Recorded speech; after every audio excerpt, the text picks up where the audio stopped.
Hello again, everybody. My name is John D Healy. I do a podcast, and it's called It's Good to Talk, and it sure is good to talk.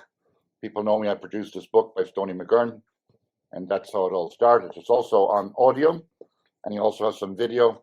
My sponsors are Liffey Van Lines.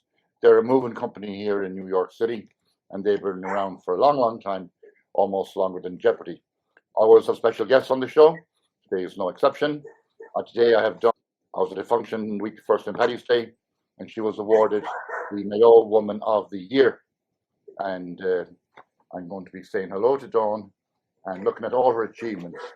So, Dawn, nice to have you on the show. I realized you were born in New York, but you're raised in Mayo. Tell us all about that. I was honored, I guess, 2 weeks ago by the Mayo Association of New York out in Queens, out in Antons in Queens, as Mayo Woman of the Year. So it was a great celebration. Great honor for me to be honored and, represent the people of Mayo at home and abroad. Yeah, the Mayo Society was established in 1879.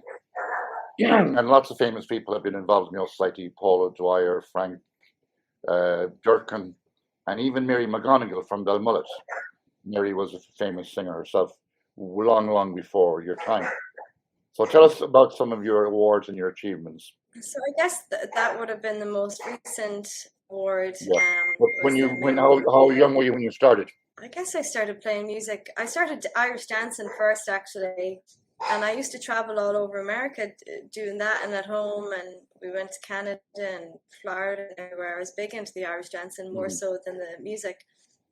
Right. But then I decided when I became a teenager, I didn't want to do it anymore.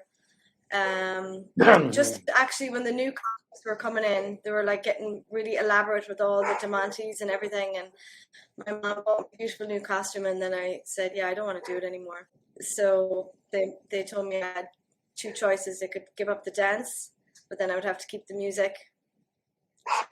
Pick one. I couldn't give up both. Okay. So I'm glad I stuck with the music, for sure. Yeah.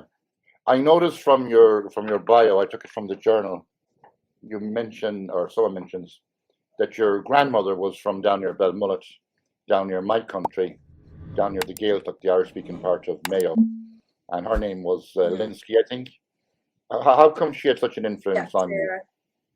What was her name? She Sarah Linsky. So she was an affluent Irish speaker, and my mother, I guess, would have grown up a lot with Irish music in the house, and my grandmother used to sing a lot. So I was actually born in New York and moved home. I guess I was about 4 or 5 and started school. And we would go down to my granny's house on the weekends, and she'd constantly be singing all the time. She would always have a dishcloth in her hand going around the house, and she'd always just be singing. And she was a very hard worker, but yeah, there was always Irish songs. So she used to teach me some Irish words and songs, and so that's how I kind of started with that, Yeah, we always kind of just grew up with the house. Then I remember at a fesh in Rockland, dancing fesh, my mom bought me a whistle. I was very young, and she said, you're going to start playing this now. So that kind of just took off. I can't remember how old I was, maybe 6 or 7. Did your grandmother sing? The question I had to ask you, did your grandmother sing like Shanos, which is an old traditional Irish Gaelic? She did, yeah. Yes. That's absolutely beautiful. She taught me a Where a Water. Yeah, she taught me a lot of those songs. A Where a Water. She taught me that.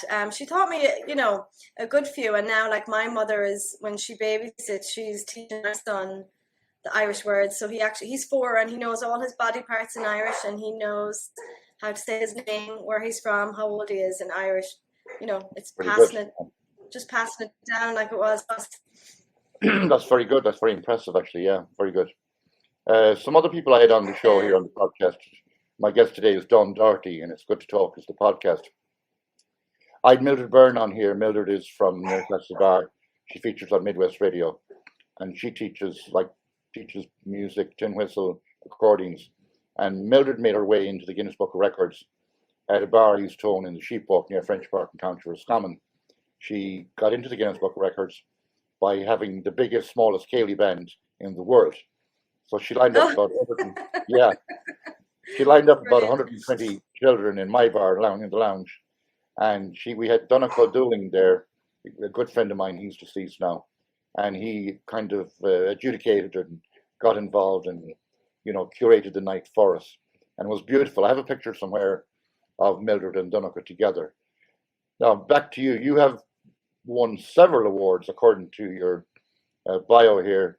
Was that more for the music or more for the dancing, or both? I stopped dancing when I was about 30. I won awards for dancing, but then I gave it up when I was 13, and I won awards, I guess, in the Flackyole for singing. I won the All Ireland for newly composed ballads, for miscellaneous instruments, which I had like a different, I guess it was like a wood whistle at the time, and I've won a few, the Golan Gevra won the All Ireland for that, won the All Ireland for Rathery at home for singing, like Shano singing. That's a long time ago. Yeah, a long time ago. 2 recent podcasts I did as well. I did a podcast for St. Paddy's Day with music from West Cork and some local as well. And I had a young man on here, Jimmy Grady. He's only 11, but he has won a lot of competitions already at this young age. He sang Caledonia for us on 2 occasions, and he sang Our Lady of Knock for us on 2 occasions. Jimmy's great. And it's very good, Jay, very talented young man. He won at Scoring in Oak, which is like a young teenage, like he's only 11. But I remember when I tried to sing at Scoring in Oak, I was only 11 or 12 too, 11 or 12 at the time. And I was trying to sing a song, Kevin Barry, and needless to say, I wasn't able to sing. So I came last, and I almost cried a river, as you do, because you want to win, you want to lose. So my sister Rose consoled me. It's not an easy thing to do, get up in front of people on stage. It really isn't. Well, I realized that then after the event, and I was crying, and my sister Rose tried to console me, and she says, no, you're not a loser, she said. You're just not able to sing. You're better at talking. And she passed me more tissues. Rose was very sweet about letting you down gently. So I only sang once ever since that. And that was at the St. Paddy's Day outside Finnegan's Wake after Jimmy. So I made Jimmy Grady very, very special. And he is a very special guy. And he does have his mother, Paul. He's a great kid. Yeah, I encourage him. Yeah, so and his parents do you ever adjudicate competitions yourself? I have, yeah. I've adjudicated a lot of fetches at home and festivals and stuff. It's such a hard job because you have so many kids coming up in front of you, and they're all just so brilliant. They are. And at the end of the day, then you have the decision. It's like first, second, and third, and that's it. But trying to explain to a child, not to give up just because they didn't place. But I'm just such a firm believer that what you place in a competition, that doesn't define you as a musician or a singer. I know so many of my friends that are musicians and singers, and they've actually never entered a FLA, and they're just unbelievable. Correct. They're fantastic. Flacyoles are great. The competitions are great. It's a great incentive for the kids to practice and stuff. Correct. But I just don't think that a competition defines a young musician or singer. Well, I'll give you a good example. I met Jean Butler about over a year and a half, maybe 2 years now, and Jean was explaining that she failed so many times before she got to Riverdance, and that the Irish dance, and she didn't really like it initially, so it took her time to become who Jean Butler is, the Riverdance star that she is today. So moving on from there, I want to get to where you are doing the music therapy. And Mick Maloney, famous Irishman, legend really, he died just a year ago, July 27th in 2022. And he was extremely talented in all types of instruments, and he traveled all over the world. And he was actually into the music therapy, which you are involved in. I know he went to Cuba and he went to Thailand to set up schools to teach children how music therapy is good for them. Can you expand on that a little bit about the music therapy? Sure. I knew Mick very well, and I actually studied under him at NYU when I was at the University of Limerick. So I played with Mick several times. Such a great inspiration to so many people. But yeah, I did music therapy. I did masters in the University of Limerick, and it was a great experience. I was on lots of placements. I was up north at children's school with special needs. I was working in Cherry Orchard Hospital in Dublin with young and older patients with neurological disabilities and people that had Alzheimer's and dementia, people that in accidents, and so that was an unbelievable experience. So then when I finished my master's, I worked at home in several different schools with children with special needs, and it's just something I'm just very passionate about. And I've actually started it up again. So when I did that for 2 years at home, then and also working with patients with Alzheimer's and dementia, then I moved to New York, and so I'm only after I advertised it there a couple of days ago, and within maybe 3 or 4 hours the class was full. Excellent. For children with special needs. Yeah, I spoke with, I had another therapist on the show here. It's Good to Talk. My guest is Dawn Doherty. I had Adam Cardone on here. He's with Elite Massage Therapy, sports and medical massage. And we kind of had this discussion casually about the music therapy. And he was fully supportive and saying that anything that helps you move, it lowers your blood pressure, helps your movement. And I repeated myself. And it generally makes you feel well and feel better. So he had great belief. Would you agree with Adam? 100%. I mean, I don't know anyone that doesn't have some sort of a connection with music. Yeah. We're all connected to music, and like where words fail, music speaks. Music speaks a million different languages, and everybody is impacted by music in some way. Shape or form, and kids are very stimulated by music. In music therapy you work on different goals like emotional expression, development of awareness of self and others, promotion of creativity, so many different things, and it's just amazing how people react to music and singing. Like I remember in Cherry Orchard Hospital working with this elderly lady, and she didn't know who she was, where she was, what time of day it was. And she would get music therapy once a week. And I had spoken to the family, and they told me that one of her favorite songs growing up was Norine Born. And so I came into the session and I started to sing that song. And she just looked up at me and was able to sing all of the words. And her daughter and brother was in the room also, and they were just crying. Like even though she didn't know anything else, she could reconnect with that song and knew that song. It's just quite amazing, really. Interesting you mentioned Norine Born. I seem to know a little bit about Norine Born myself. Norine Born is one of the few songs that nobody knows who actually wrote it. So there's no copyright on Norine Born, so you can sing your heart's delight out with Norine Born. So other people I've had on the podcast here, Ernie Savage, he's a singer-songwriter, specializes more in jingles, which is a very short, like less than a minute for the news, for the weather, that type of music. He's a very talented man. John Malone is an Irish guy, and I notice when I visit John sometimes at venues, he seems to ad-lib in a very easy way. So he'll inject his own words into the lyrics in a good, humorous way. And I guess it's entertainment, obviously.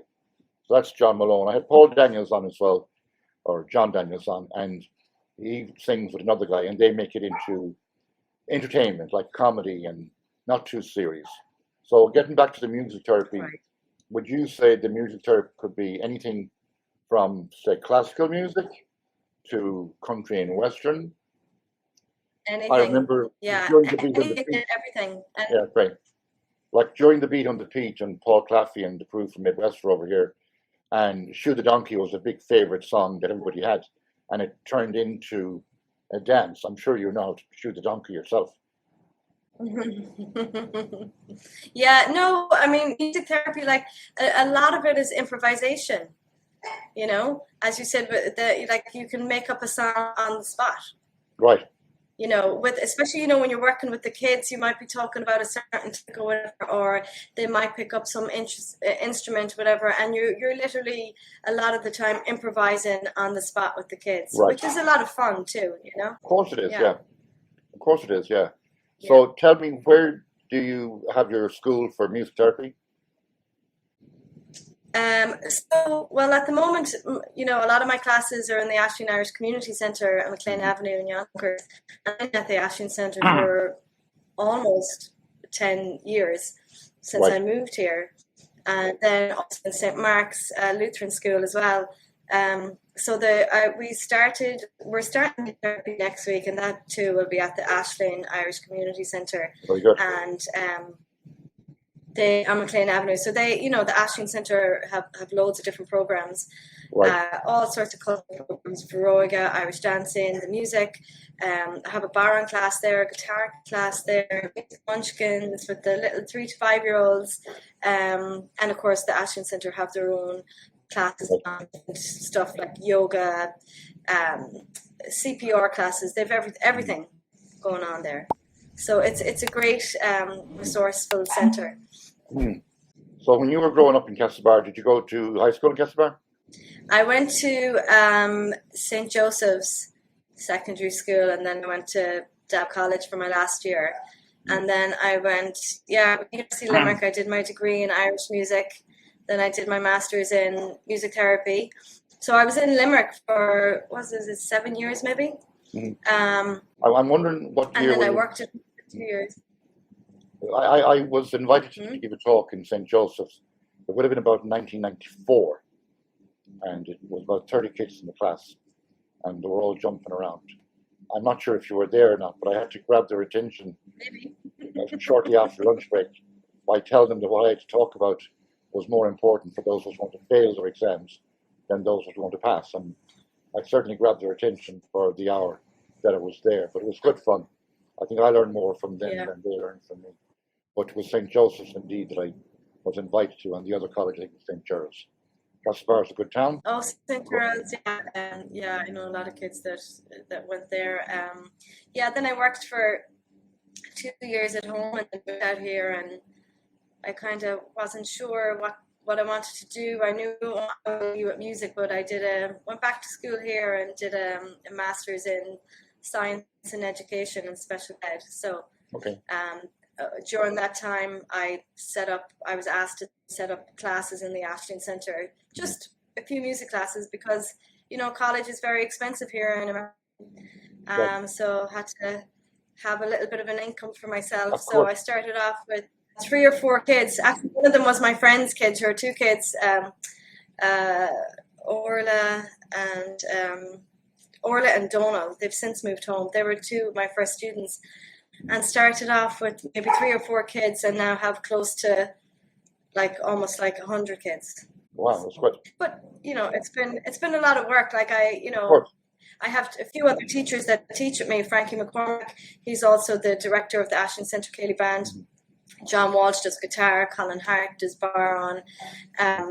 So there's a group of us together, but there's lots of times where you work 7 days and not complaining. I love what I do, and put a lot of groups together. I do a lot of trips with the kids. We're going to Nashville in 2 weeks, so we have a lot of work to do before we go to Nashville. Yeah, a lot of fun too. Yeah, and we did we went to Mayo trip last year, and that was just unbelievable. We brought a load of families back from here.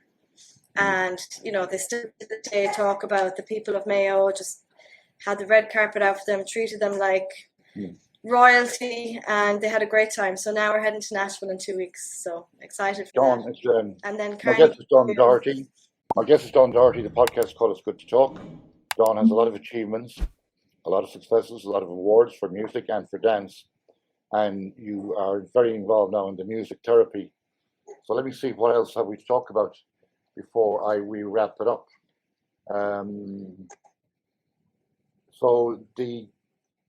Getting back to Castlebar, I know it's famous for Pádraig Flynn and Indy Kinney famous politicians that have come out of Castlebar. The Traveller's Friend is the theatre in Castlebar. I was there to see Johnny Cash and the Carter family way back. And the Beaten Path was another venue out the road. Yep. And Leo Sayer played there on a double gig with Christy Moore. So there's lots of music and fun in County Mayo, all the way from Achill down to Belmullet. Yeah, and we actually, when we were home, we did the whole concert in the TF with Sean Keane and Doherty's from Foxford. So the Doherty's from Foxford would be very renowned family, and they're just, all of them are as talented as one another, and they play so many instruments. And when I tell you that they play each instrument one better than the other, they're just an amazing family, and the huge promotion for the Irish language, culture and arts and dancing, and they're fantastic. Stephen, so Tommy, God love him, used to teach me the button accordion, and I was just terrible. You've come a long way. Yeah, no, Tommy was great. He used to come to my house and teach me. And his brother Stephen and Edel. I know the whole family. They're amazing, and they're teachers in Foxford, but I would imagine that they teach all over. And then you have the Kilkennys in Castlebar. I started off with John Kilkenny, an amazing fiddle player and teacher, and he has Healy bands at home and everything. His daughter teaches. His brother Noel passed away recently. He was an amazing banjo teacher and player. So they're very well known at home. There's so much music in Mayo and in Castlebar. You have the Heenan family. There's so many families you couldn't name. Well, I grew up in a ballroom. We all grew up together and loved what we did, you know? Sure, yeah. I grew up in a ballroom in a place called Glenamoy, and we had bands coming from all over, from Castlebar and Galway and up the north as well, and you name it. They were all flocking to Glenamoy for the weekend ballroom dancing, which was therapy in itself. Dawn, tell me, you don't have the tin whistle near you, do you? No. Play a tune for us. I can't disturb Jimmy Grady. I was playing. I went down to Moriarty's yesterday. Moriarty's is a bar on Avenue. It's right about 2 doors up from the Ashton Centre, and they have a traditional Irish music session from 4 to 7. Okay. It's a lovely bar and restaurant, and it's very family oriented as well. And so a lot of my kids, I encourage the kids and the families to come every week, because I just think it's so important for the kids to perform in public. Yes. And it really improve their confidence. And then there's another session on a Wednesday evening in White Plains, and that's called the Pub in White Plains, New York. And they've been renowned for their Irish music session for definitely over 20-something years. And we have a lovely session there. Mary Courtney plays there with Desi, Marie Barrett. We have Park Allen plays there. John Walsh plays there. It's played every Wednesday from 6:30 to 9:30. Food is great. It's a very good. It's a small bar, where everybody knows your name, that kind of way. It's such a welcoming little place. So any listeners out there that's looking for a session, you've done my listeners on a Wednesday in my place. My listeners are listening carefully. The podcast is called It's Good to Talk. My guest is Dawn Doherty. Dawn, what are you going to play for us today on the... I don't know. I might do a slow air, actually. Yeah. I haven't played a slow air in a while. Right. Dove. I haven't played that in a while. All right. You might hear my dog barking. She doesn't like the tin whistle.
Thank you, Dawn. That was absolutely beautiful.